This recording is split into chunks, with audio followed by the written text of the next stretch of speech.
오늘 말씀 사무엘하 22장 21절로 28절 말씀.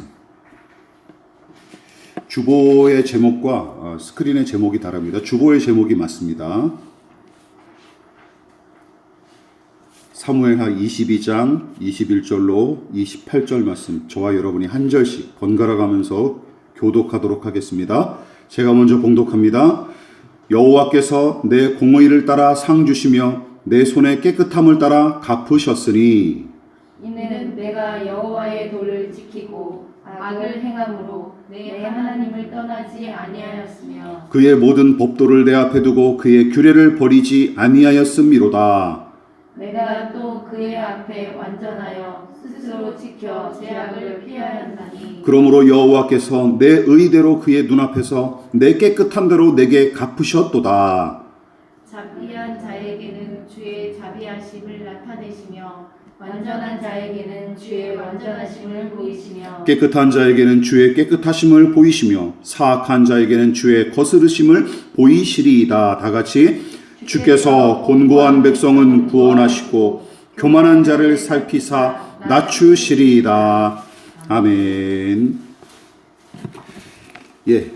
주보에 나온 말씀의 제목을 다 같이 한번 읽어보시겠습니다. 자, 시작. 깨끗하고 의로운 손으로, 깨끗하고 의로운 손으로라는 제목으로 하나님 말씀 전하도록 하겠습니다. 제가 아까 말씀드렸다시피 오늘 설교는 7년 전인 2014년 5월에 선포했던 내용입니다. 당시는 세월호 참사로 온 나라가 슬픔과 분노에 사로잡혔던 때였고, 무엇보다 저는 그 참사를 대하는 한국교회의 몰지각한 작태에 적잖이 분노하던 시기였습니다. 하지만 제가 세월호 참사 때부터 교계를 향해 반감과 분노를 품기 시작한 것은 아닙니다. 기독교 신자들의 부조리와 비상식적인 행태는 교회를 다니기 전부터 이미 인지했던 터였으며, 본격적으로 신앙생활을 시작했던 청소년기와 청년기에도 별반 다른 게 없었습니다. 왜냐하면 부정적인 시각을 고치고 긍정적으로 바라볼 만한 부분을 발견하기가 매우 어려웠기 때문이죠. 그래서 저는 저 나름대로 내린 결론이 이것이에요. 교회와 세상은 다 거기서 거기다 라는 것이었습니다.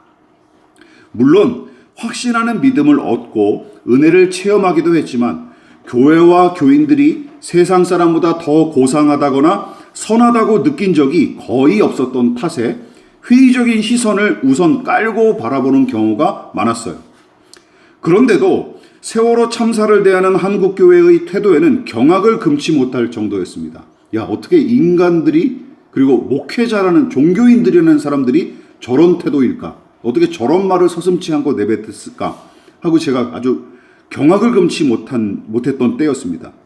거기에 관해 이야기하려면 수십 편의 설교로도 턱없이 부족할 때고, 오늘 다룰 내용과도 직접적인 연관은 없으니 여기서 그치겠지만, 다만 한 가지는 지적하고 싶습니다. 그것이 바로 하나님의 은혜에 관한 것입니다. 자, 작금의 교회가 얼마나 이 은혜라는 말을 오용하고 남용하고 있는지 보십시오. 크게 두 가지 폐해가 두드러지죠. 먼저 많은 신자가 은혜를 하나님의 일방적인 사랑이나 거저 베푸시는 선물로만 바라본 탓에 신자로서 지녀야 할 책임과 사명은 등한시하는 경향이 허다합니다. 그러니까 구원 이후에 하나님의 거룩한 성품을 닮아가는 성화의 사명이나 아니면 성령의 열매를 맺는 일에 관해 거의 관심이 없을 뿐더러 은혜를 빙자하여 무의도식하는 영적 건달이 되거나 천국 갈 자격을 얻은 거로 만족하기 일쑤예요. 또한 은혜가 이런 거죠. 원래는 자격 없는 자에게 베푸시는 하나님의 사랑, 이것이 바로 은혜의 개념인데, 이 개념은 언제부턴가 온데간데 없이 사라지고 오히려 어떤 생각이 신자들 마음 가운데 자리 잡기 시작했냐면, 우리가 받을만 하니까 받았다 라는 사고방식이 자리 잡기 시작한 거예요. 이런 식으로 변질해버린 것이죠. 그로 말미암아 몰상식한 태도는 물론이고 불법을 저질러도 은혜로 퉁치는 작태가 교회 안에서 횡행하게 된 것입니다. 사도 바울이 로마의 교인들을 향해 이렇게 얘기하죠. 은혜 아래 있다고 해서 마음 놓고 죄를 짓자는 말입니까? 그럴 수 없습니다. 라고 고백하죠. 로마서 6장 15절 말씀입니다. 당신들이 은혜를 받았다고 죄를 마음대로 지을 수 있다고 생각하십니까? 그런 생각하지 마십시오. 라고 사도 바울이 경고한 내용이에요. 그런데 이 말씀이 오늘날 교회의 현실에도 고스란히 적용됩니다. 기억하십시오. 개인의 책임을 무시하고 상식과 윤리를 무시한 채 은혜만 맹목적으로 앞세우는 신앙도 사이비와 다를 바 없습니다. 기억하십시오. 오늘 본문의 내용도 바로 그 사실을 증명해요. 본문은 말년의 다윗이 지금까지 자신의 삶을 주관하시고 선하게 이끄신 하나님을 찬양함과 동시에 지나온 자신의 생애를 돌아보면서 감사하는 내용이 담긴 말씀입니다. 그래서 본문은 다윗의 신앙과 그 인생을 함축한 내용이므로 깊이 묵상해 볼 가치가 있는 것이죠. 자, 제가 앞서 언급했듯이 다윗의 이 찬양은 크게 두 가지 내용으로 나뉩니다. 22장 20절까지는 다윗의 생애를 인도하시고 붙드신 하나님의 권능과 은혜를 찬양한 내용이고, 우리가 읽었던 21절부터 27절까지의 내용은 지난날 그가 하나님 앞에서 어떻게 살아왔으며 또 그의 삶에 하나님은 어떻게 응답하시고 은혜를 베푸셨는지 돌아보는 내용이에요. 자, 우선 다윗의 삶에 하나님께서 어떤 식으로 간섭하고 은혜를 베푸셨는지 요약한 내용으로 우리가 한번 살펴보도록 하겠습니다. 제가 이렇게 요약을 했어요. 쭉 눈으로 한번 보시기 바랍니다. 이것이 바로 다윗의 생애 속에 하나님께서 간섭하시고 은혜를 베푸신 것을 다윗이 고백한 내용이에요. 자, 하나님께서 다윗에게 주신 상이 무엇인지, 무엇으로 갚으셨는지 우리가 정확하게 알 수는 없지만, 여러분 생각해 보십시오. 상이란 받을 만한 일을 해야 얻을 수 있는 것 아니겠습니까? 그렇지 않습니까? 갚으셨다라는 말도 마찬가지죠. 하나님께서 다윗이 행한 어떤 행위에 대해 보상해 주셨다라는 뜻이에요. 그러니까 전제는 무엇이에요? 하나님의 은혜가 물론 가장 큰 전제지만 다윗이 상 받을 만한 짓을 했고, 그리고 하나님께서 무엇을 다윗의 어떤 행위가 있으니까 거기에 걸맞은 어떤 보상을 해주셨다는 뜻이 있는 거예요. 그렇다면 하나님은 다윗의 어떤 모습에 상장을 수여해 주셨을까요? 그리고 그의 어떤 면모를 기뻐하셨기에 좋은 것으로 갚아주셨을까요? 다윗이 저 스스로 고백하고 평가한 내용을 보면 알 수 있습니다. 자, 이것이죠. 눈으로 한번 쭉 살펴보십시오.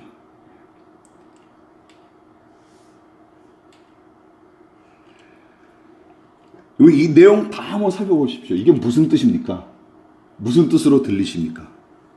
다윗은 자신의 삶을 돌아보며 이렇게 자평한 셈입니다. 잘 들어보십시오. 나는 깨끗하고 의롭게 살았다.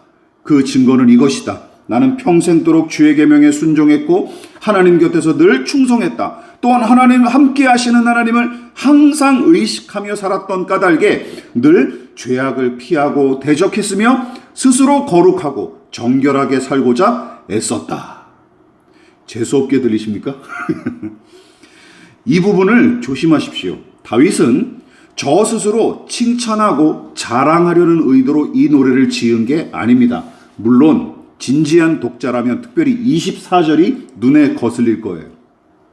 24절에 그의 앞에 완전하여 하는 고백이 어이없게 들릴 수도 있을 것입니다. 당연하죠. 여러분, 하나님 앞에 깨끗하고 의로운 인생이 어디 있습니까? 그런데 왜 다윗은 이런 식으로 고백했을까요? 이것은 개역개정 성경이 약간 오버해서 번역한 게 문제가 되는 것이죠.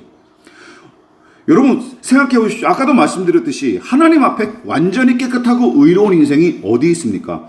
오히려 성경은 의인이 하나도 없다라고 가르치지 않습니까?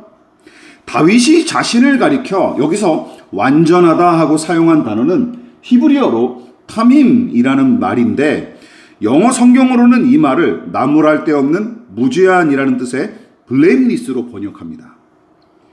자, 중요한 것은 이것은 절대적인 완전을 가리키는 게 아니라 상대적인 성격을 띠는 말이에요. 그래서 히브리어 직역 성경은 이렇게 번역을 한 거예요. 같이 한번 읽어볼까요? 시작. 내가 그분에게 순전하게 있어 죄악에서 나 자신을 지켰다로 번역했습니다. 이게 더 합당한 번역이에요.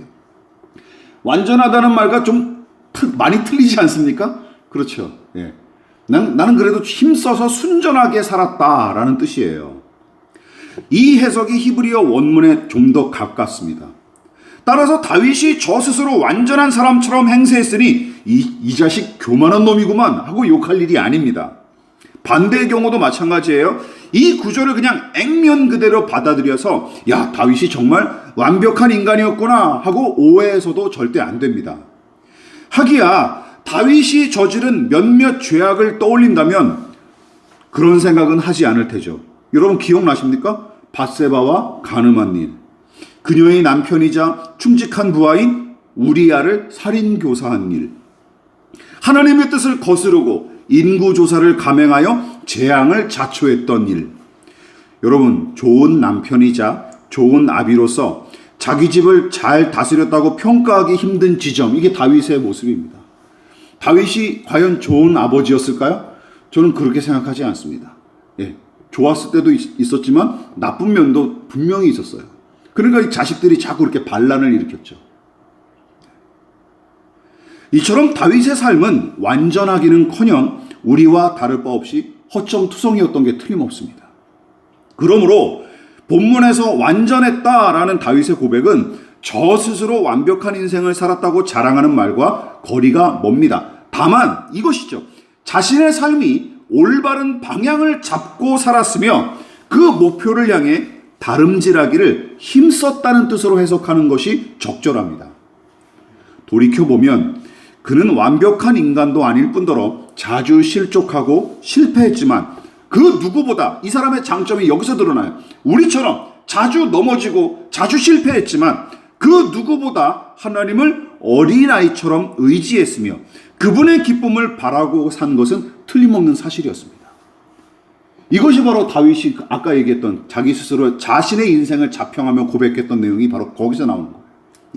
어린아이처럼 하나님을 의지했던 믿음, 그분의 기쁨과 영광을 위해서 다름질했던 그 삶을 얘기하는 거예요. 게다가 다윗의 어린 시절을 한번 여러분 돌아보십시오. 쉽사리 튕겨져 나가기 쉬운 환경에서 자라나지 않았습니까? 그런데도 도리어 다윗은 어긋나지 않고 올곧게 자신의 본분을 지키죠. 보십시오. 형들에게 따돌림을 당하고 부모조차도 머슴 취급하는 상황에서도 아들로서 묵묵히 아버지의 양떼를 돌봤습니다. 그렇죠. 요즘 청소년들이라면 여러분들이 다윗이라면 부모도 나를 버리고 형제들은 나를 따돌려.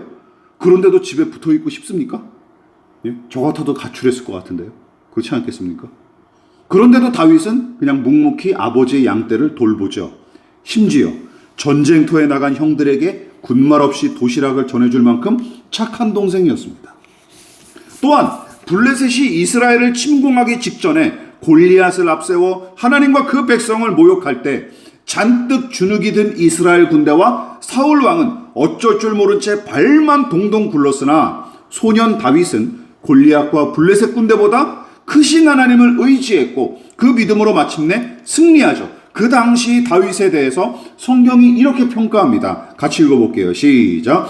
블레셋 사람들의 방백들이 싸우러 나오면 그들이 나올 때마다 다윗이 사울의 모든 신하보다 더 지혜롭게 행하매 이에 그의 이름이 심히 귀하게 되니라. 여러분, 사울 왕과 이스라엘을 위해 자기 목숨을 내놓을 정도로 충성했던 사람이에요. 행동이 있었다. 행동이 있었다. 그럴 만한, 상 받을 만한 행동이 있었던 거예요. 은혜를 빙자하여 놀고 먹지 않았다라는 뜻입니다. 늘 선두에 서서 블레셋과 싸웠어요. 지혜롭게 처신할 줄 아는 성실한 신하였고 제 입속이나 챙기기 위해 꼼수나 부리는 탐관오리도 아니었습니다. 극진히 모신 것은 사울 왕만이 아니죠. 부모도 힘써 섬기죠. 제가 종종 인용했던 부분 있죠. 제가 읽어보겠습니다.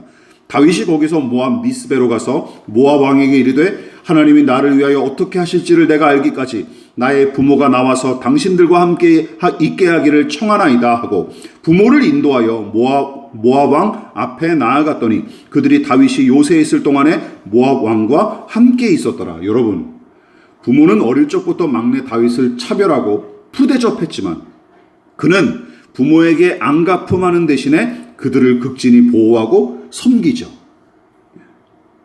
또한 무고하게 자신을 괴롭히는 사울을 없애버릴 기회가 2번씩이나 주어졌으나 그때마다 그를 왕으로 세우신 하나님을 생각하고 칼을 거둡니다. 내가 하나님께서 기름 부어 세우신 왕을 내 손으로 죽일 수 없다 하고 칼을 거두죠. 밧세바와 가늠한 일도 마찬가지입니다. 당시의 문화와 가치관으로는 솔직히 딱히 문제될 게 없는 일 아닙니까? 후궁과 첩을 열어두는 것이나 신하를 살리고 죽이는 권한이 왕에게 얼마든지 주어진 시대 아닙니까? 그렇지 않습니까? 즉 다윗은 간음과 살인교사 따위 죄다 무마시킬 수 있는 절대 권력자였습니다. 그러나 나단 선지자가 왕의 죄악을 신랄하게 비판했고 다윗은 그 말씀 앞에 한없이 낮아져서 회개하는 괴이한 일이 벌어지는 거예요. 같이 읽어볼게요. 시작. 다윗이 나단에게 이르되 내가 여호와께 죄를 범하였노라 하매 그리고 무릎을 꿇습니다. 그는 회개의 말만 내뱉지 않았습니다. 침대를 눈물로 온통 적실 정도로 참회했고 밧세바와 동침하여 얻은 아이는 일주일 만에 사망하는 비극을 겪습니다. 그것은 범죄의 결과가 얼마나 끔찍하고 참혹한지 몸소 체험하는 계기였으며 죄악과 불의를 결코 간과하지 않으시는 하나님을 다윗이 더 깊이 깨닫는 연단의 시간이었던 것이죠. 이렇듯 다윗은 우리와 별반 다르지 않은 모습으로 살았던 게 틀림없어요. 무수한 잘못을 저지르고 많은 시행착오를 겪죠. 그런데도 그는 하나님의 뜻을 구하기 위해 힘썼고 다른 어떤 것보다 주의 영광을 사모했던 사람입니다. 이것이 바로 다윗과 우리의 차이점이에요. 똑같은 모양으로 자주 실수하고 실패도 하지만 그의 중심은 하나님의 영광과 그분의 기쁨을 추구하는 열망이 우리보다 훨씬 더 컸던 것이죠. 물론 오늘날도 하나님의 영광을 자주 들먹이긴 하는데 대부분 이 말을 관용구나 체면치레에 주로 쓰는 게 문제죠. 그나마 진심으로 사용하는 경우가 상 받는 자리죠. 제가 이 트로피를 받은 것은 다 하나님의 은혜입니다. 하나님께 영광 돌립니다. 진심이겠죠. 예. 그나마 거기서 쓰더라고요. 그러니까 사람들이 대부분 신자조차도 착각하는 게 이거예요. 더 많은 성과와 더 큰 명성을 통해 자신의 영광이 드러날 때 하나님의 영광도 그에 비례하여 비로소 찬란하게 드러난다고 믿는 거예요. 내가 위대해지고 내가 더 찬란해지고 그리고 내가 더 높은 자리에 오르고 내가 더 많은 것을 소유할 때 그래서 내 명성이 점점 더 찬란하게 빛날 때 하나님의 영광도 거기에 덩달아 드러난다라는 것이죠. 여러분 이게 얼마나 하나님을 깎아내리는 일입니까? 하나님의 영광이 우리에게 달려있는 거예요. 웃기는 일이죠. 그러나 하나님의 영광은 그런 것으로 드러나지 않을 뿐더러 하나님께 영광 돌린다는 말도 그럴 때 쓰는 멘트가 아닙니다. 그렇다면 하나님께 영광 돌리는 삶, 하나님의 영광을 나타내는 삶은 무엇일까요? 바로 본문에 나와 계속 강조하듯이 본문에 나와 있는 것이죠. 본문은 그것과 관련하여 3가지 교훈을 제시합니다. 우선은 무엇입니까?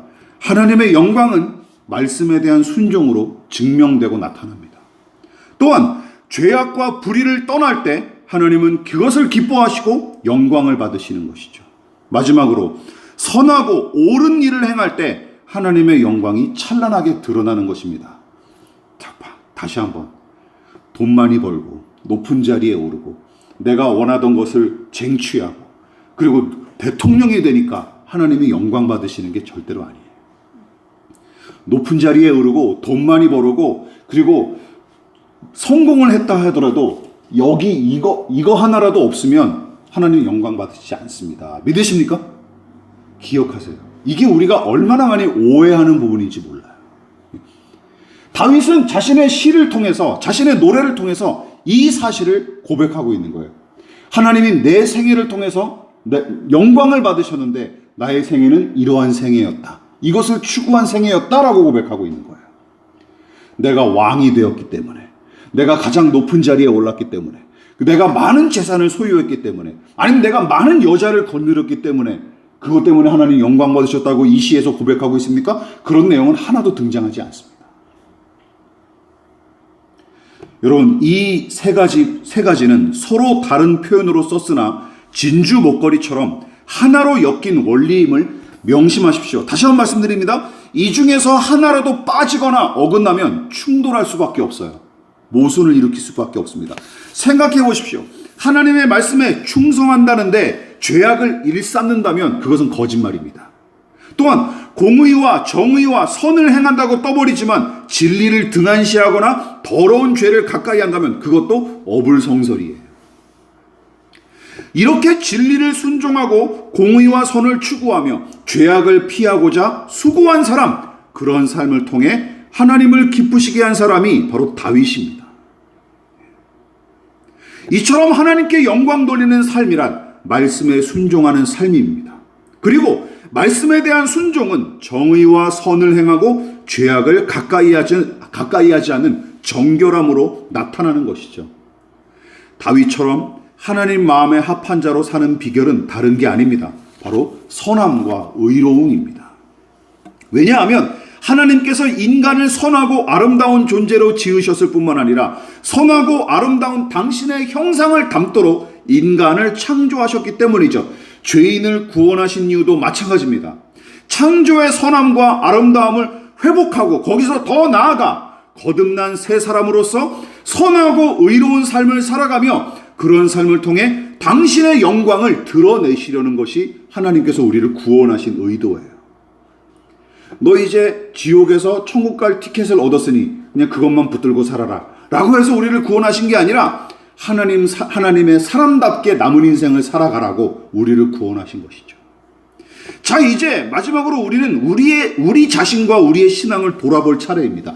과연 우리는 깨끗하고 의로운 삶으로 하나님의 영광을 드러내고 계십니까? 끊임없이 일어나는 성추문과 교회 안의 재정 유용, 로만 가톨릭의 교황 제도를 능가하는 제왕적인 목회.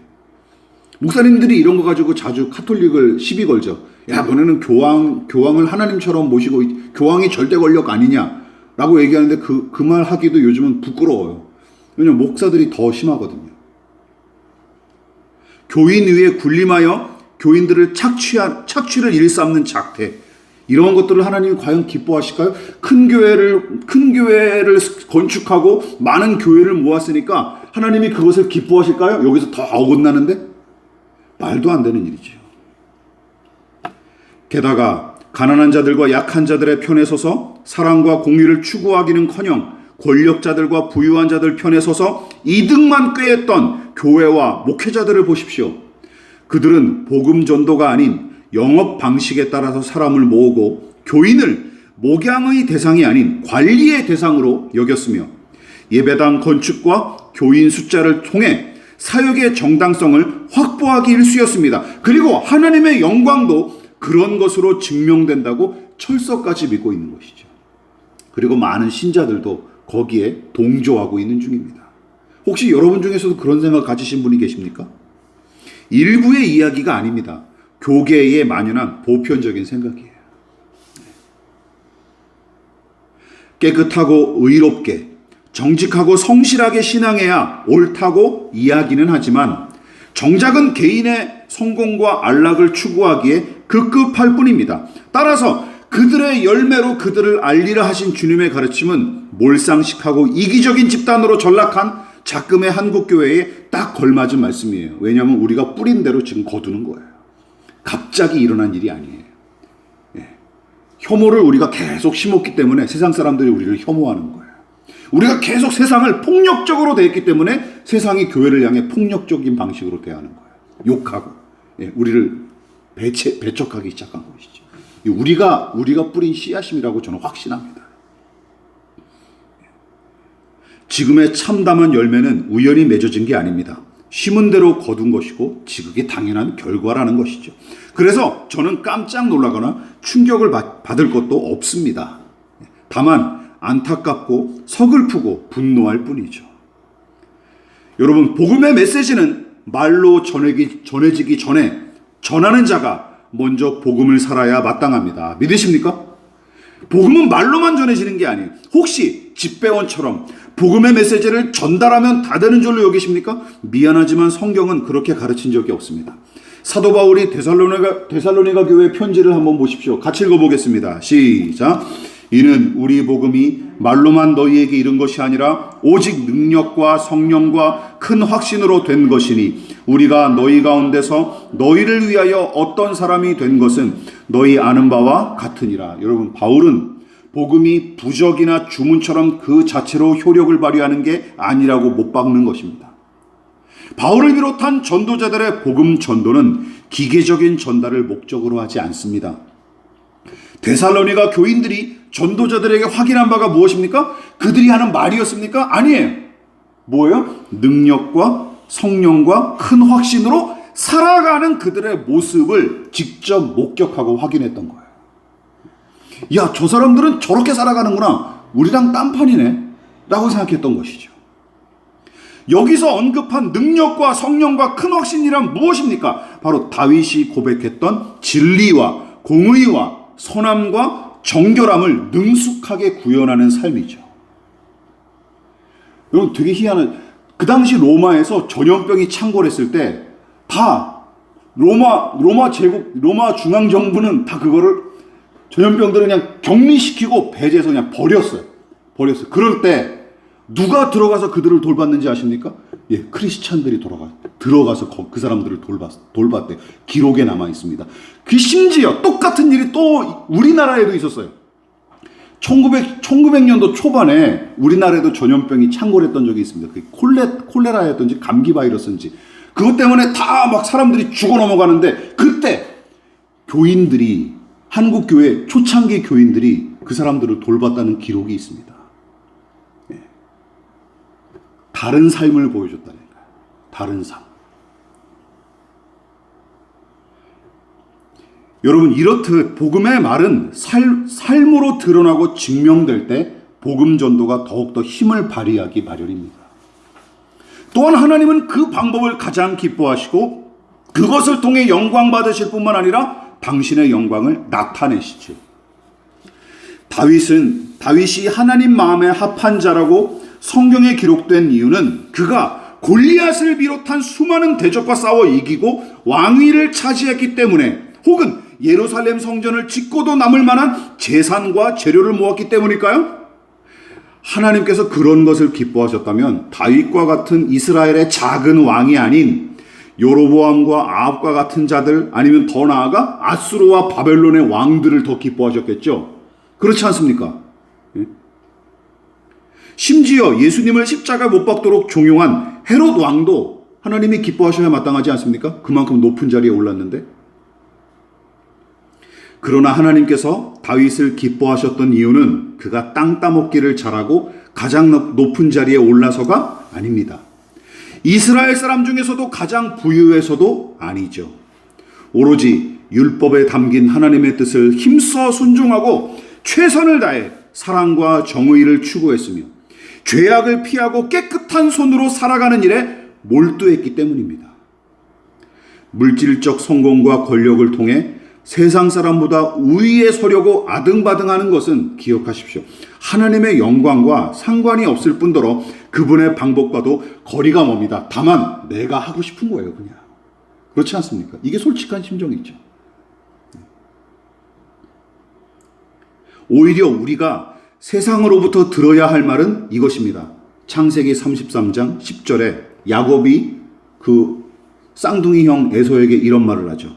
당신의 얼굴을 보는 것이 있고 하나님의 얼굴을 보는 것 같습니다.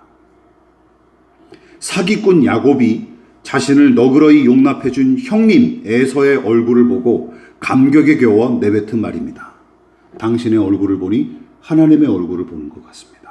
형님의 얼굴이 하나님의 얼굴 같습니다. 저는 그게 거짓이 아니라고 생각합니다. 아무리 사기꾼 야곱이지만 진심이었을 거예요. 그 말은 진심이었을 거예요. 우리 마지막으로 예수님의 교훈을 곱씹어보고 오늘 마무리하도록 하겠습니다. 같이 읽어볼까요? 시작. 이같이 너희 빛이 사람 앞에 비치게 하여 그들로 너희 착한 행실을 보고 하늘에 계신 너희 하나님께 영광을 돌리게 하라. 세상이 우리를 통해 하나님께 영광 돌리게 하십시다. 하나님이 우리와 교회를 통해 영광 받으시기를, 그리고 깨끗하고 의로운 삶으로 하나님의 영광이 드러나기를 진심으로 축원을 드립니다.